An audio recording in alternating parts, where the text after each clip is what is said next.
तुळजाभवानीला चॉकलेटचा हार घालण्यावरून निर्माण झालेला वाद काही थांबायला तयार नाहीये। भोपे पुजारी मंडळाच्या वतीनं तुळजाभवानी मंदिर संस्थानला निवेदन देऊन पाळीकर पुजारी यांच्याकडून तुळजाभवानी तीर्थक्षेत्राची जाणून बुजून बदनामी करण्यात येत असल्याचा आरोप करण्यात आलाय।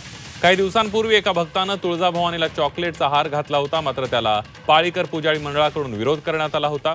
भवानी मातेला भक्तांनी मनोभावे दिलेला चॉकलेटचा हार का चालत नाही, असा सवाल भापे पुजारी मंडळाचे अध्यक्ष अमरराजे कदम यांनी मंदिर संस्थानला केला। या दोन्ही पुजारी मंडळांच्या वादामध्ये मंदिर संस्थानने मात्र गप्प राहण्याची भूमिका घेतल्याचं पाहायला मिळत आहे। भक्तांची श्रद्धा प्रशासनाने लक्षात घ्यावी। मुळात देव हा भाविकांसाठी असतो।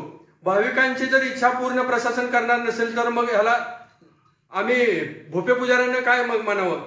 तर आमची भोपे पुजारी मंडळाची मागणी आहे की लवकरात लवकर मंदिर प्रशासनानं योग्य तो निर्णय घेऊन भक्तांचं समाधान करावं।